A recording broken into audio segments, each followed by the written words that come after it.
Well, good afternoon, everybody. My name is Liz McKissick, and I have here today with me on the podcast Sam Kleckley my left and Edwin McCain to my right. I am one lucky girl today.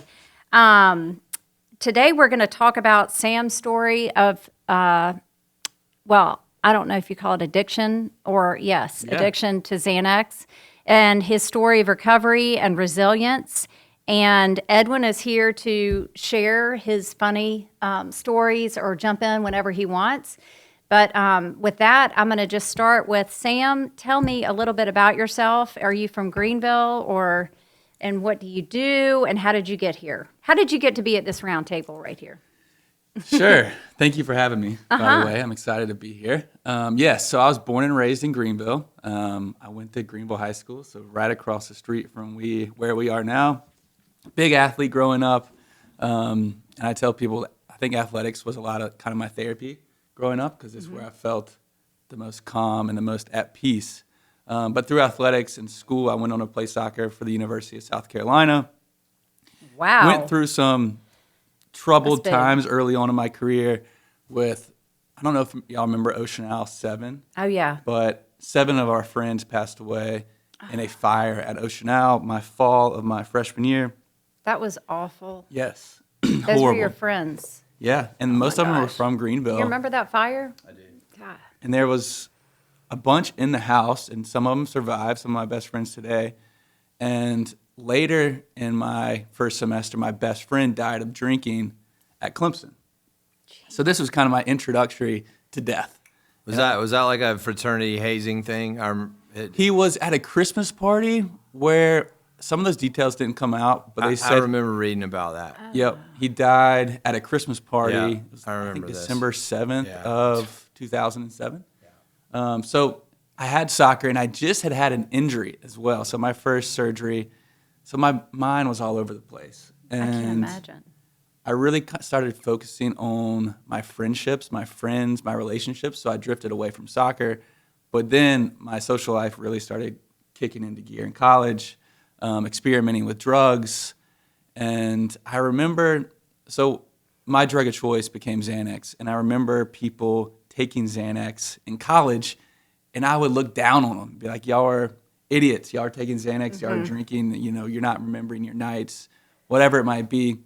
But fast forward to a couple years, I graduate, move to Atlanta, move back to Greenville, and move up to New York. And this whole time, my social life has been going, pretty strong. Drinking a lot, experimenting with drugs. Are you taking Xanax now? I mean, when at this point? I was not prescribed Xanax, but I had taken Xanax from friends.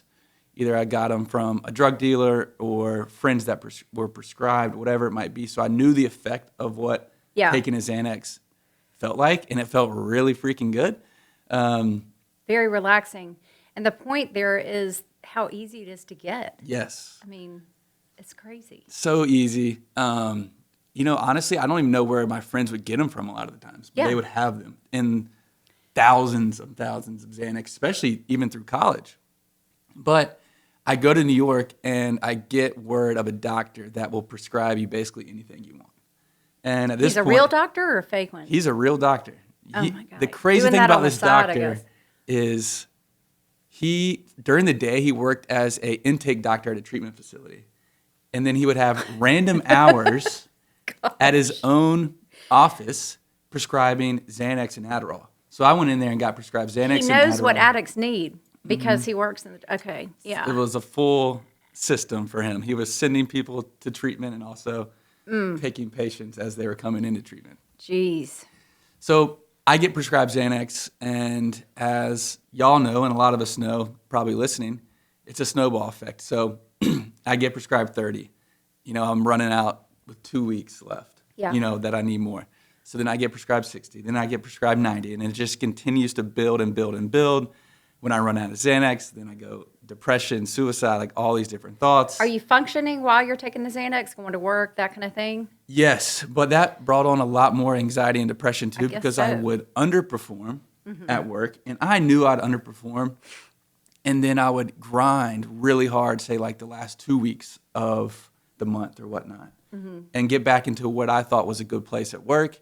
and then it would just happen all over again. So it was a vicious cycle of big social life, experimenting with drugs. We've talked about like cocaine. I never liked cocaine because it made my anxiety so bad. And I remember those down days. I had to have Xanax to think I needed to feel okay. Right. But then that continued, and I continued to get more Xanax from my doctor. And in my mind, that tricked me to think it was okay because the doctor prescribed it to me. Of course. And, lo and behold, end up overdosing a few times. The last time, I had been sober for a couple weeks, and I went out and played soccer in Brooklyn that morning and had a relatively good game. I just felt good, and I remember like my prescription was up, and I could go get it from a Dwayne Reed in New York. And I was like, you know what? I'm not going to let it control me. I'll take the Xanax how it's prescribed to be taken. This time. And this time, I can do it. And I can't do it. So ended up getting my prescription filled on the walk home from the soccer game. Blackout for a couple days. Wake up in a hospital bed. Wow. To my dad and my sister who flew up there when my roommate called them. They found me on the floor of my apartment, completely, passed out. Heart rate was really low. Had to rush me to the hospital, all that sort of stuff.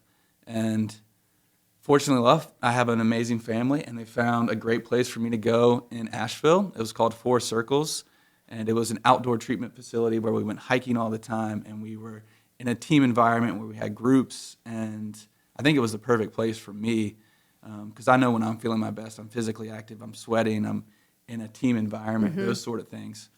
And I was in treatment 4 years ago today. Wow. So I think 2017, I got out August 4th of Four Circles, moved back home, and been sober from Xanax since then, and then we can get into alcohol as well. And a little over a year and a half ago, I decided to give up alcohol. Wow. That is a great ending to what could have been a very tragic story. I just remembered, I haven't told you yet, but my very first job in high school was working for your dad at Arthur's. And Selling wine? Selling wine? Selling wine. And actually, I did have a few drinks in that place, but I think I was like 16 at the time. But so I already knew your mom and dad, but unbeknownst to you, while you were going through this parallel in Greenville, I was on the phone with your mom a lot. She simply had nowhere to go and didn't know who to call.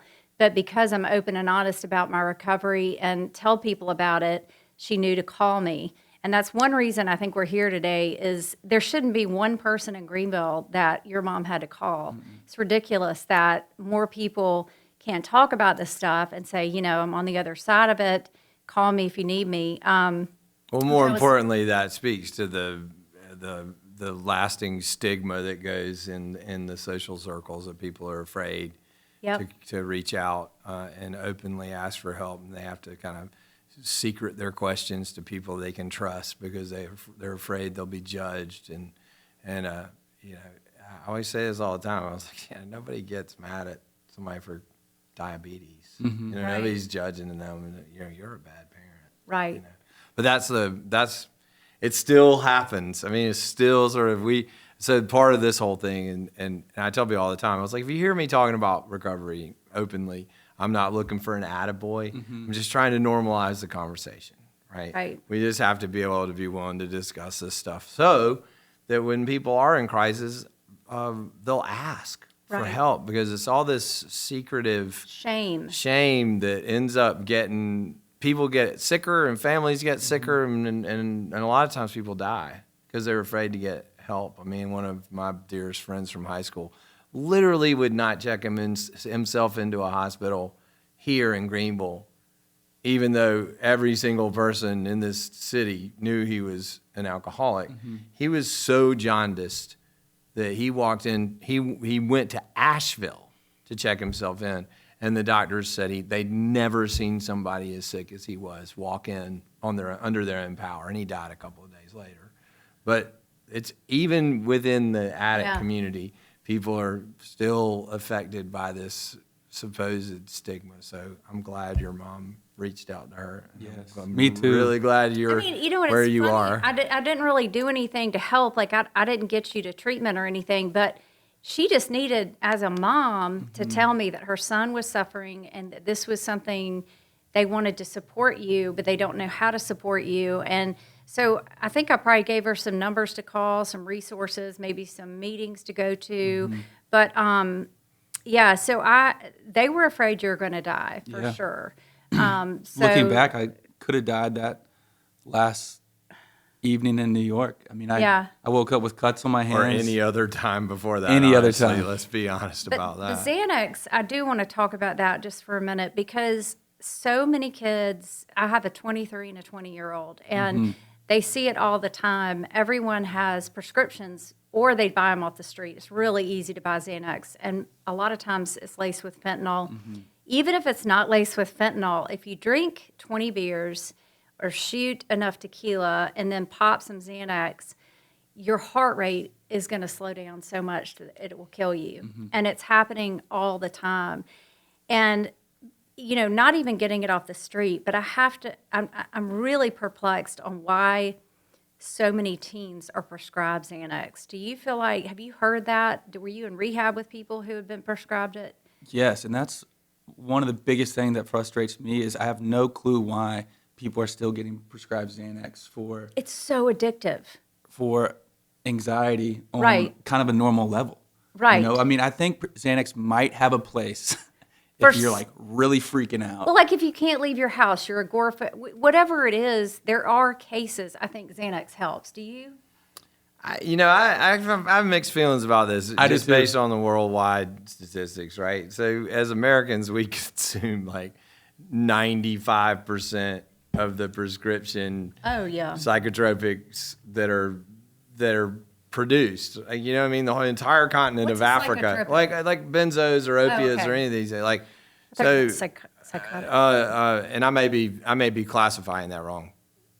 Asterisk. But as far as all of the pharmaceuticals that are produced worldwide, we consume most of them. And I'm pretty sure that we don't have most of the world's anxiety or most of the world's pain. It's just the rest of the planet, They copes. figured it out. Right, but we've monetized the pharmaceutical industry to the point, and clearly to the point where it losing people to profit is not a problem for any of those companies, right? So the Sacklers family and Purdue Pharma proved that the attrition rate they were willing to assume to absorb trillions in profits were just part of their business model, and they paid their governmental fines, which amounted to a rounding error for them. And then they moved right on. And I feel like it's the same thing, because if the pharmaceutical companies were really interested in health and welfare, would there be these many benzos? No, I don't. No, but we're not ready to talk about that yet, because we as a country put a high value on the bottom line. We all do, and unless we're willing to have that conversation. And as soon as you talk about any kind of governmental control over somebody else's bottom line, the world blows up. Yep. Right. So that said, and I meant to ask you this: when you were coming off of the benzos, did you have seizures? Did you have? I didn't, luckily, mercifully, because when I was in treatment, benzo seizures were every day. Yes. I mean, I can't tell you how many times I pulled out my wallet and stuck it in somebody's mouth to keep them from biting their tongue off. Yeah, it's supposed to be the worst detox you can come off of. I tell people that, and they don't believe me, but What did you take to come off of it? Did So- you go cold turkey? I did go cold turkey, but I was inserted into the hospital, so I did get taken to the hospital. I don't know if they gave me anything when I was in the hospital during those 12, 24 hours after my last Xanax to help me. But Maybe they did to keep they you had to. stable. Yeah. Did you suffer from any kind of akathisia after the fact? Yeah. What's akathisia? It's like my mind going crazy. I don't know a better way to describe it, but Like 1,000 miles an hour, you can't sleep. Because they're so used to being put down, right. basically? Yeah, Okay. it's like the whiplash effect. Like a lot of opiate users, will come off of like long-term pain pill addiction and feel like what happens is your brain develops other neural pathways to still deliver pain messages, right? But when you unblock all the other ones that were blocked, and now you have 3 times as many pain pathways, and people will say it feels like their hair hurts. Yes. So you've shut down a lot of what your brain was doing, but then your brain figures out all these other pathways, and then you turn all the other ones back on, and it's like every channel is talking at once, and it keeps people up, and it becomes totally untenable. Jordan Peterson went through and probably is still going through a very hard time, considering his level of intellect, and people that are intellectually capable and are high functioning and young really struggle with akathisia because it's just like having the radio turned on 5 channels full blast. I remember thinking to myself, like, is my brain broken right now? Right. I was going crazy. Right. I felt that way too, but I didn't know what it was called, and it's not from taking benzos. I just feel like that on a regular basis. But I do want to touch to prescription drugs, and so when we take prescription drugs, whatever it might be, it could be Advil, it could be something for your allergies, it could be for a sinus infection. We're taking something, and it's going to affect your body and hopefully take that migraine away or whatever it's doing. But as it gets digested through your body, it is breaking down other bacteria in your body that is there to help protect you versus natural causes to your body. okay. So that's another thing prescription drugs will do to you that will cause your anxiety or cause your depression or cause your weight gain or cause your migraine. So one prescription ends up causing a whole host of other issues within your body. I never noticed how much different nutrition was for mood until I started doing some fasting. Like that really, The intermittent fasting? That really opened my eyes to how, because you can, at the end of like a 48-hour fast, you're on point, your brain is functioning super high, and then like depending on the first thing you put in after that, like if I put in trash, I feel like absolute trash. Right. Like and I eat like trash. I mean, the whole reason I do the fasting thing is because I'm just no good at being disciplined with food. But I will tell you that I can. There is no question that if you come off a fast and you eat a McDonald's cheeseburger, you're gonna feel exactly like that cheeseburger. Well, or if you actually eat healthy after the end of it, you go, oh, okay, now I get it. But for years, I could talk myself out of that reality. But why wouldn't it be any different with over-the-counter medications and anything? But we all pretend like we grew up, and this is also a little bit of our generation, Gen X. Like we literally were the generation that they experimented all of the food additives on. Like most of the food that we grew up on was colored, flavored, preserved, and shot out of a cannon at us. All I ate was Doritos in high school. Right. I mean, like My literally. face was orange all the time. I laugh now. I mean, we truly were the guinea pig generation, and so we definitely don't pay attention to that, and it's definitely a challenge. But I feel like, and you may, one way or the other on this, but your generation was sort of brought up to be more self-aware of your emotions and more self-aware and empathetic. I mean, I feel like of the friends that I have of your generation are like way nicer than we were. Much We were nicer. shitty to each other. Yeah. I mean, but We that was were just, it was shitty Lord to of the everything. Flies, right? Yeah. And but as a result, your ability to articulate what you're feeling, you were articulating that feeling to a bunch of doctors from our generation and before that were like, well, this kid is messed up because we don't say that stuff, so you might better take this pill, right? You know what I mean? Because like, well, I don't. Like we stuff it down where we're supposed to. If you're broken, take these pills. And I feel like it was like the perfect storm of generational misunderstanding, but somebody had the prescription pad, right? Do you go that deep, man? I don't want to feel. Good. I don't want to hear your feelings, so I'm just going to give you a pill and get you out of here, right? I tell people Xanax is kind of a cheat code for doctors because it just makes you feel good. But That's right. But It's so addictive. But that So was the addictive. same thing with time-released opiates because here's the thing. The doctor's quandary was you have people coming in with presenting with symptoms, and they're not willing to go to physical therapy. Right, they're not going to do the really natural you can take thing, a pill. right? The natural thing that would really fix you and really help you long term. But so you're not. They won't do that, and they keep coming back with the symptoms. Well, what's it going to take to get rid of this person? Oh, OxyContin. They're gone. Time relief. And they're so happy. And look, I fixed it. Yeah. And that was the fallacy they fell into. And my admittedly, even back in the 70s when they first kind of rolled out the benzos, it was Valium, and they used to call it Mother's Little Helper. And you'd have these housewives that have too many kids, and they're all us, Right. and they're pulling their hair out. And they're still on benzos today. They I hate are. to say it.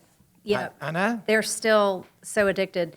I want to get back to your story about the alcohol because that is, something that Edwin and I both, we don't do, and we both struggled with, right? Yeah, and I tried the thing where I can't say I was sober. I was dry for a little while, and I was white knuckling. I actually managed to. I was white knuckling for like 18 months to get everybody off my back. I'm not an alcoholic. I don't have a problem. I'll show you. I won't drink for a year. And then I got to the year mark, and I said, tell you what, I'll go another 6 months just to really prove it to you. We're all in the back of my mind going, as soon as this is off. Anyway, I was with a friend of mine, a musician friend of mine. I'm going to leave that names out of. And he was like, you can't smoke weed? Because a lot of people smoke weed, and they're good. And I was like, I could probably do that. And I smoked like half a joint and was instantly baked. And as soon as I was baked, I was like, well, I'm high now. So I went straight to the bar and got a liquor drink. Like it was like, but for me, any kind of permission, whether it's alcohol or, any kind of permission like that, just it's like Katie bar the door. And I know that about myself. So I'm an abstinence guy. But the data shows that there are people that successfully can smoke marijuana and carry on functioning in life. And we say this all the time. Unless we're honest about what's actually going on out in the recovery world, then we're hypocritical. I'm not one of those guys. I can't do it. Yeah. I know that about myself, and it'll be 14 years in September, and so this is the way I do it. Yeah. But I do know a lot of people that do. And man, good on you. For sure. Get your life back. So many people are nicer on pot. Oh, God. But anyway, that's beside the point. And you can be more focused. You can be more creative. It's not for me. Yeah. At all. It's not for me either. It's not for me either. But I do know some people who are much nicer after they smoke a joint. To your alcohol point, Yeah. I think it kind of goes back to the purpose of these conversations, of this podcast, was education for me. Yes. Because I didn't look at alcohol the same as I looked at hard drugs, Xanax, whatever, cocaine. Most people even don't. marijuana, because Yeah. it's so socialized. Everybody does it. It's so accepted, which Yep. I think is crazy. Because to your point of pot, I think pot is less damaging than alcohol. totally It is. 100% is. The data's in. The mayhem Alcohol is the devil. Yeah. It's the devil. The I'm telling mayhem, you. the mayhem that revolves around alcohol is It's destroyed families for years. Years. Killed so many Generations. generations of people. Yeah. But again, we're back to the profit. That's it, the financial So part. It's too big to fail now, right? And so however, and we've shown over and over again, trying to legislate morality is never going to work for people. People are going to have to do these, but education isn't included. But I feel like now my children understand the brain science behind substance use disorder and behind and like, again, there's a whole nother generation of kids that are growing up that are being taught to be mindful of patterns and emotions and then attaching patterns to emotions, attaching behaviors to emotions, attaching substances to emotions. And that's the slippery slope. When we don't cope with our emotions in a normal way, and we start using behaviors or substances to help us cope with emotions, that's where it gets dangerous, right? But we're circling in on that. The Johns Hopkins and all of and CDAP in Charleston, they're actively working on the brain science surrounding this, which that wasn't happening. Nobody was doing this, man. We just threw us in AA meetings and said, good luck. Yep. Only AA, and that was the only way. Go ahead with your story about alcohol. So my breakthrough on the education part of it was I was with my therapist, and he started describing to me how alcohol affects my brain the same way Xanax does. But instead of taking one pill, Xanax, or Valium, whatever it might be, I would have to have 8 drinks or whatnot. So, but it's still getting your brain to that point. Same level. So it's still affecting your brain. Everyone hears that. In the same way as Xanax affects your brain, alcohol will affect your brain the same way. So for me, I was like, I'm just now medicating with alcohol. And we can go back to what I think is maybe some of the biggest issues, but nobody treats the root cause. So whatever you're having going on that needs you to start medicating. Yep. Nobody's trying to fix that, like anxiety or your depression or the way you look at yourself, whatever it might be. And once that clicked in my brain, I was like, I'm just using alcohol just like I was using Xanax on a Sunday or a Monday to get rid of my anxiety or depression from my drinking, because I would just drink Saturday night, wake up, drink Sunday morning, and that just became a pattern. Yeah. And that clicked that one day. We were sitting there talking. He said, alcohol is affecting your brain just like Xanax. And I was like, holy shit. Here we are. I'm right back where I started. God. And the one-way nature of your midbrain wrapped in your cerebral cortex, so the midbrain that gets rewired with that thing that you want is sending messages, and it uses all of your intellect. It has all of your intellect at its command, so it can conjure up all these wacky ideas and these and engineer these relapses and approvals and excuses and long-term 3D chess kind of stuff. I mean, perfect example. I've told this. You've heard this a few times. My kids are teenagers now, and I was riding down the road one day, and I had this thought. You really should have a big relapse while they're teenagers so they can see how terrible it is, so they never pick up a drink, right? Like, that's the kind of secret spy kind of stuff that goes on. You've invited us to join in. Right, but the whole that's the thing. Kids. But so that's the thing. So I can laugh about that kind of stuff. But I have a friend who's got 25 years in recovery, and she says that every sober birthday she has a voice that goes, "You can't last forever. You can't hold out forever." But as long as, so this is where that mindfulness piece comes into recovery, where I don't think this gets talked about enough. You don't fight those thoughts. Everybody feels like, you hear this thing where you're supposed to fight your triggers. No, you're not. You're supposed to sit on the beach and watch the waves crash onto the shore. Don't go out and try to fight the waves. Just sit on the beach and watch them. You acknowledge that they are, and but that doesn't mean you have to get up and go down in there and drown yourself, right? So that was one of the things that was really helpful for me. Is I can't remember the name of this book, but it was a book about dissociation from your conscious, what you think is your conscious thoughts, right? It's really helpful. But it turns out for me, that helped me be a lot less of an asshole. Like, you know what I mean? There would be a lot of times where it had nothing to do with drinking, but somebody would say something, and I normally would be like, oh, really? And then I go, yeah, that's the same thing as going to pick up a drink, right?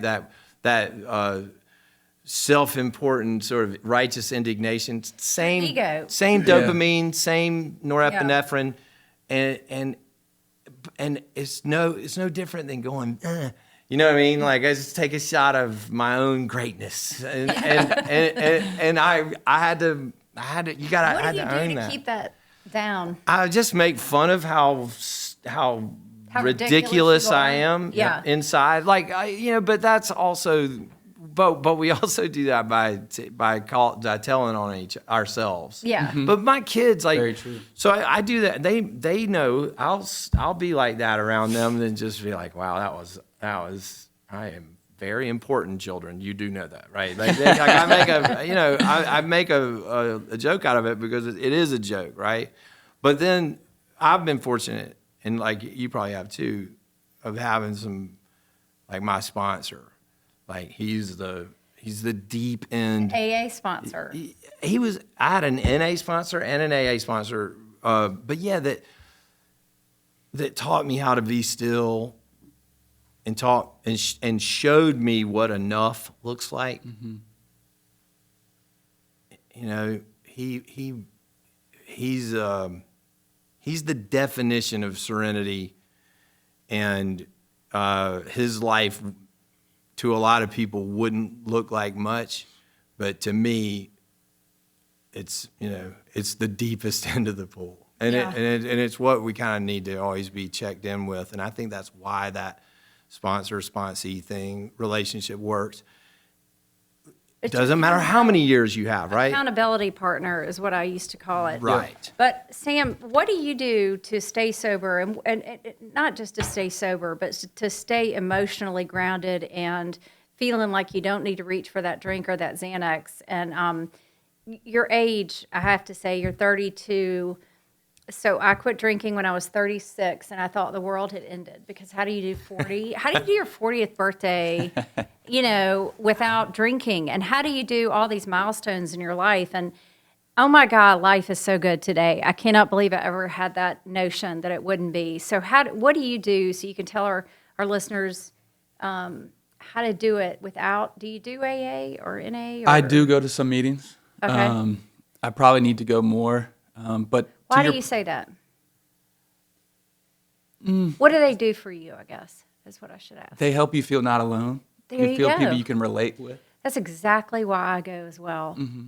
I mean, And that's huge. I mean, I remember the first time I realized I wasn't alone.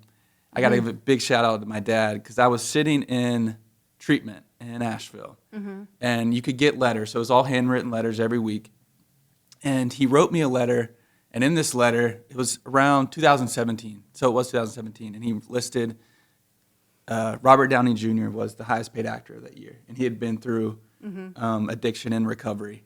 Michael Phelps, same thing. He just, had the record-breaking Olympics in 2016.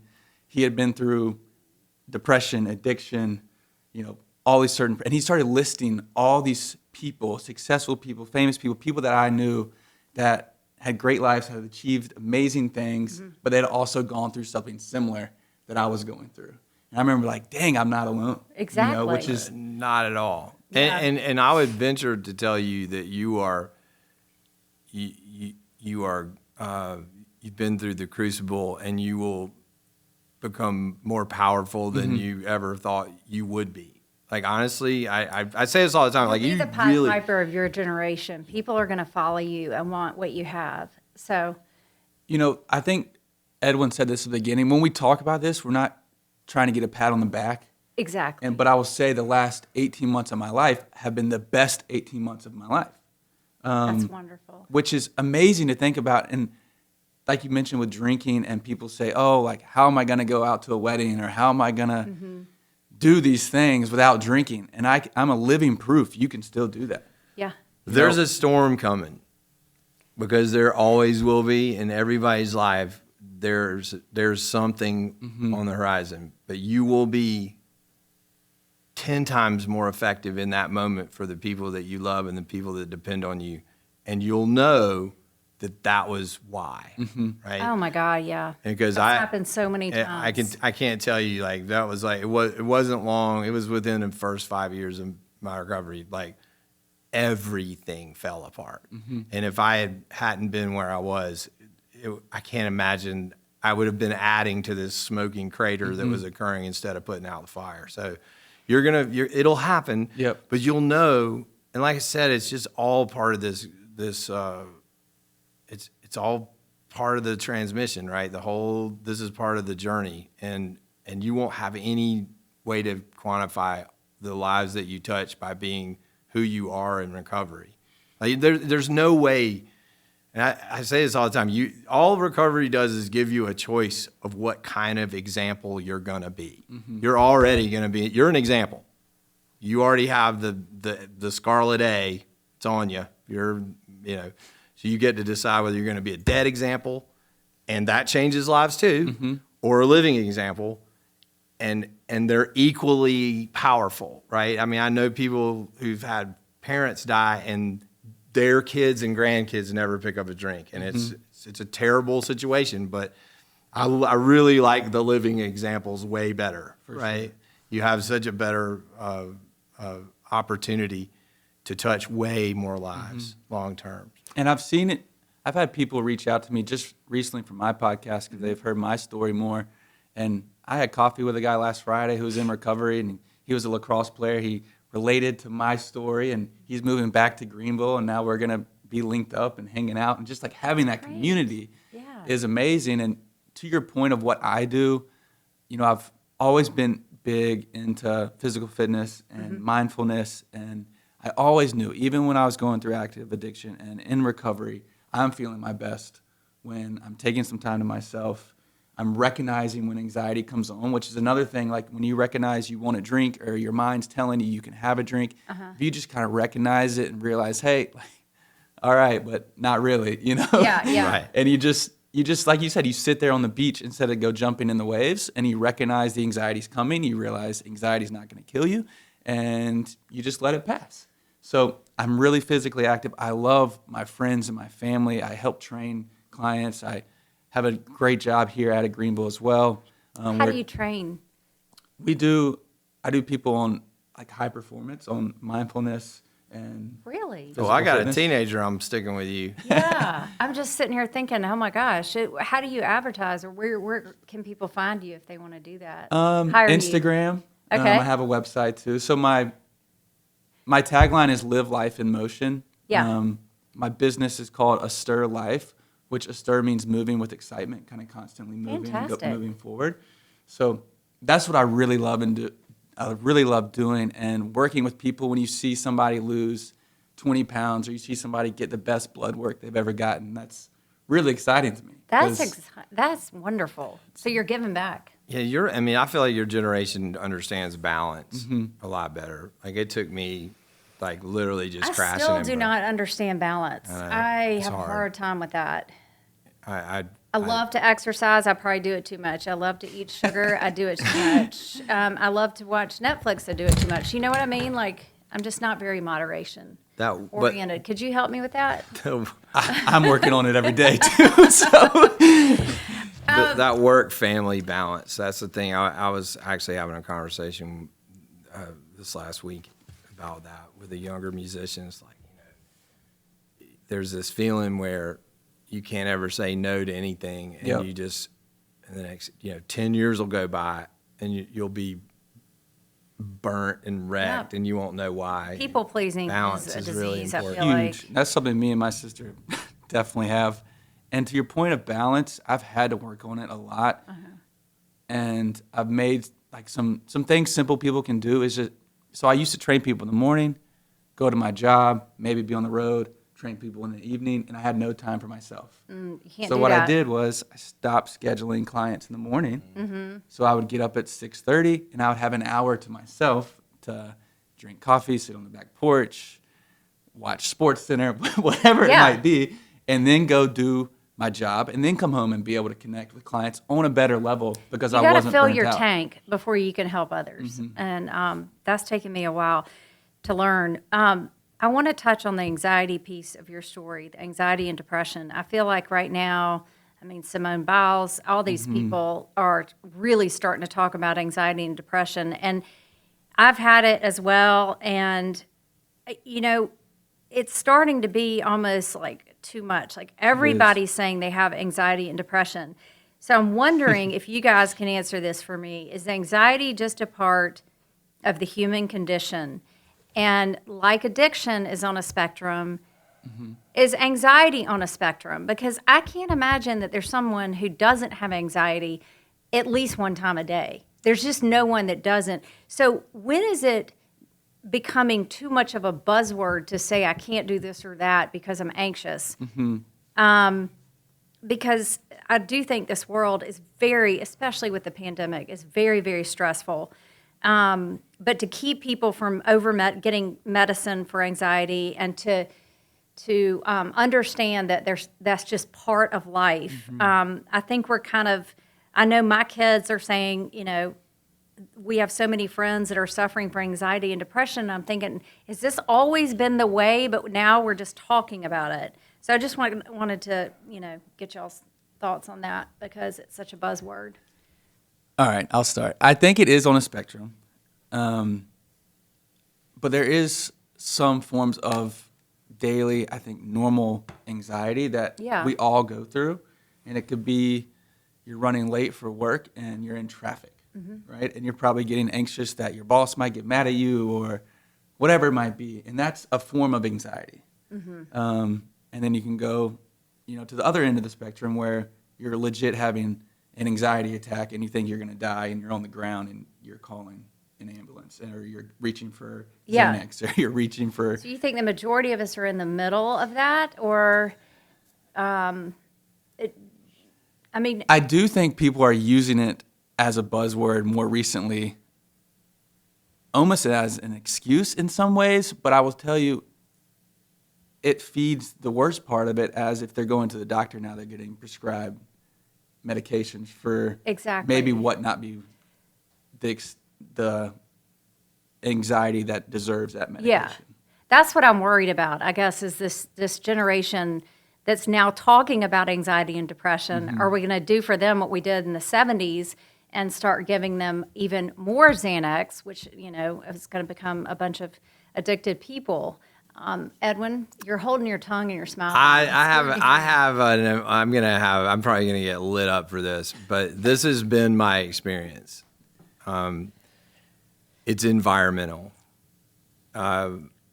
My anxiety has usually been something that I've invented in lieu of a worthy target. And what I say, the reason that I know this is that I spend 7 to 10 days every year in the mountains of Colorado, essentially alone, hunting elk with a bow, and I'm back into the food chain where Are you naked? No. I'm just trying to picture this. I picture it that way if you like, but I'm not. Anyway. But what happens is that every day I get up and I'm in our natural state, right? I think our problem now is that we struggle with the abundance, right? We're not really made for this much abundance. Like what happens is when I'm in the mountains and every day is basically I have a purpose that takes all day and it requires focus and attention, and I'm not distracted by any other thing. And I'm not really safe. I'm back in the food chain. And so what some people would call anxiety, I'm calling alertness. And so we don't really have to have that. We're so safe. Our anxiety that normally used to keep us alive and keep us from getting eaten by the saber-toothed tiger or whatever it was, we don't really need it. So, but it's still there. Right. So we got to figure out why we feel that way. So we're anxious that we're going to die, or we need God, or there's this anxiety. This is our inheritance from our greatest ancestors 100,000 years ago.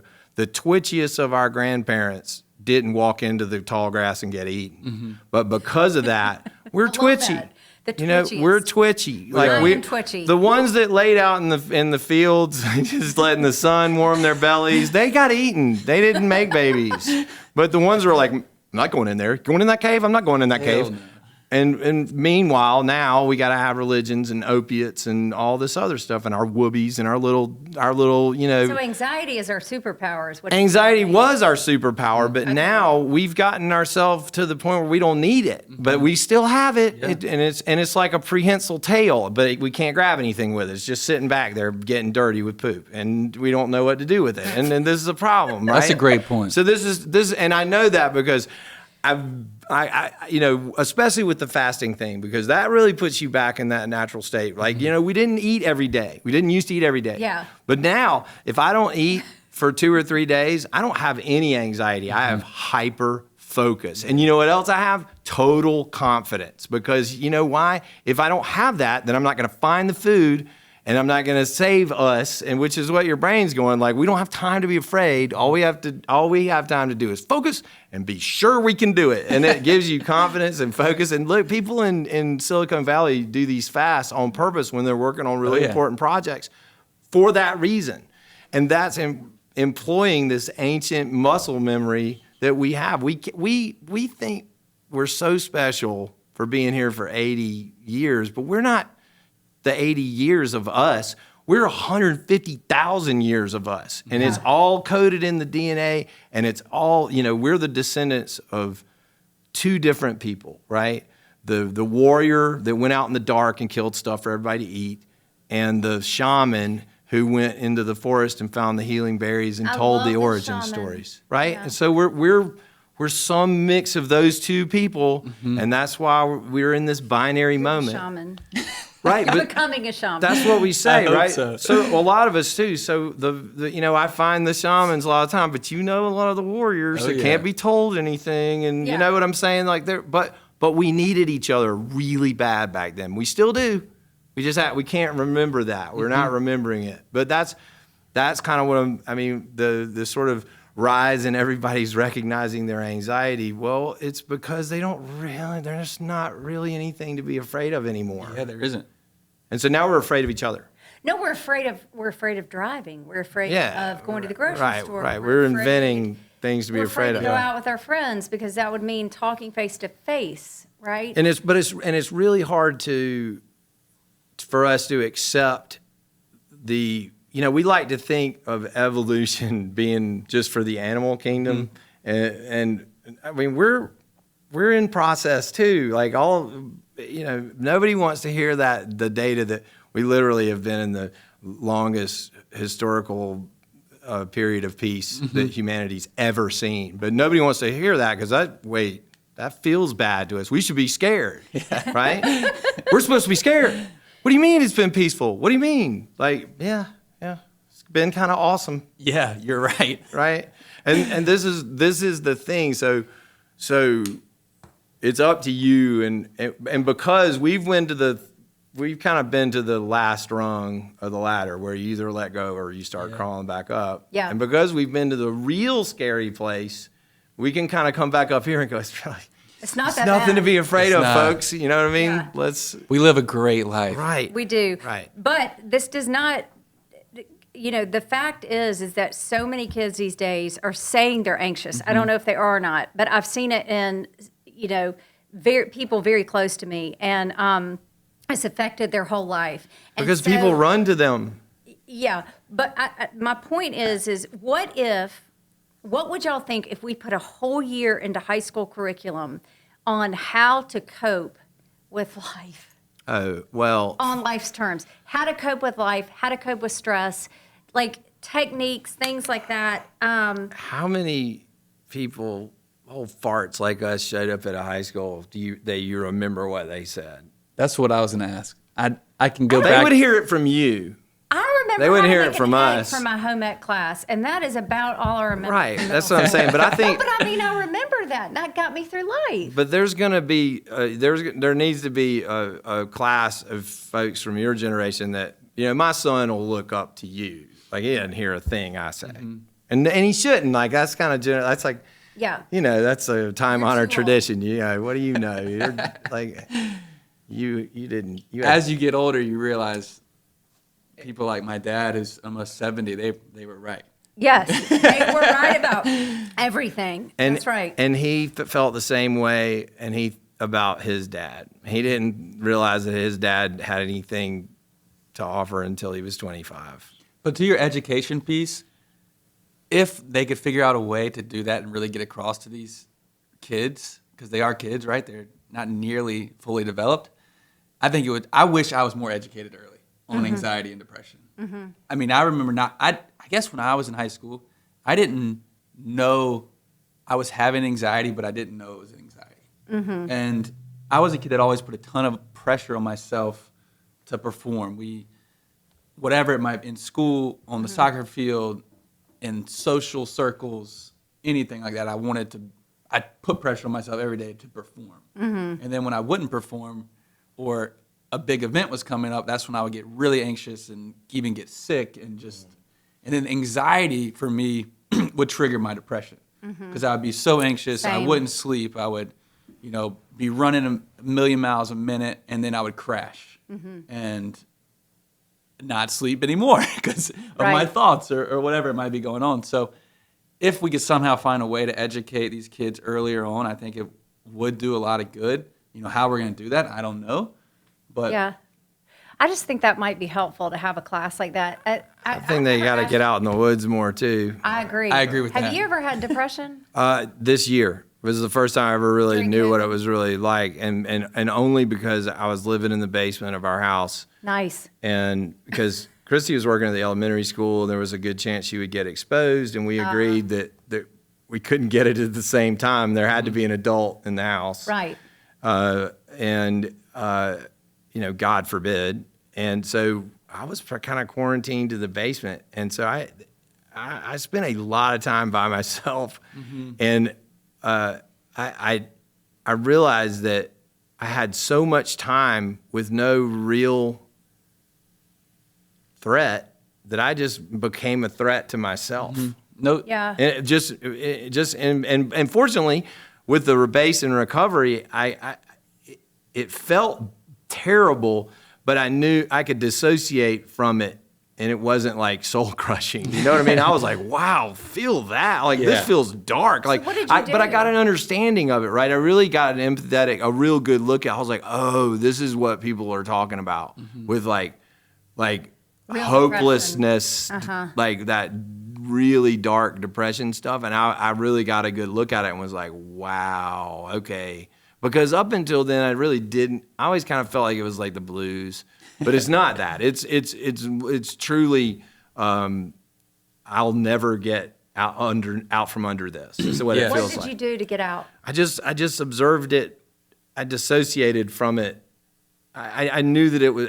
Whenever I have these things, I always just imagine electricity traveling between synapses and realize that it's just micro. It's tiny little bursts of electricity, and I have interpreted it as this thing, as this consciousness, and then that way it gives me enough of a snap to just observe it instead of believing that it's true. You just sat in it until you got better. And observed it and kind of owned it and just sat in there and just like accepted it and then walked out of it. And it's the only description I have. And It's so hard to feel uncomfortable. It is, and probably what really benefited Edwin in those times was his background and what he's been through with addiction and recovery. 100%, because otherwise it would have been real. It would have continued to pile on top of you. Right. And not to say that it isn't real, but I would have felt powerless against it. How about that? That's good. Right. One thing about COVID and depression and just society in general was, for me, I know one thing that will help me if I am feeling down, if I am somewhat depressed, and a lot of times I have a hard time in the morning, is once you get moving and once you interact with people. But with COVID, we couldn't do that. No. So it was hard to have purpose. It was. You would sit there in your basement and you couldn't go out. Yeah. And I know for me, and I can only talk about my experience, like that's what really helps me. Yeah. Is when I go have lunch with a buddy and we catch up, or I talk to a friend and we just reconnect and we connect about life and have real conversations. And I'll leave those conversations just like this one here today, feeling alive, ready to Me too. go about my day and try and help others and accomplish goals that I've set out. But when you're alone, you think you can't. If you don't have that experience in that self-awareness, you're stuck. Yeah. Do you have anything you want to add? I'm going to let him plug his wonderful podcast and tell everybody where they can download it. Sure. Well, thank y'all for having me. Without a doubt, this has been a pleasure, and I think the purpose of y'all's podcast is very similar to the purpose of my podcast. Just get people talking. My first guest was Shay Hauser, and he reached out to me. We talked right when I started moving back from New York and Asheville, but my podcast is Live Life in Motion. It's health and wellness based, and I'll have anybody on there from psychologists to neuroscientists to athletes to musicians to business people, really who are performing highly in their field, to hopefully help motivate and educate people who are listening to hopefully accomplish some goals that they might have. So it's Live Life in Motion, all podcasting platforms, and I've really enjoyed doing it too. Awesome. Well, you're great at it. Edwin, thank you for joining. Thanks for having me again. Sam, thank you for being our guest. Thank you, Liz. And thank you to all our listeners. Join us next time.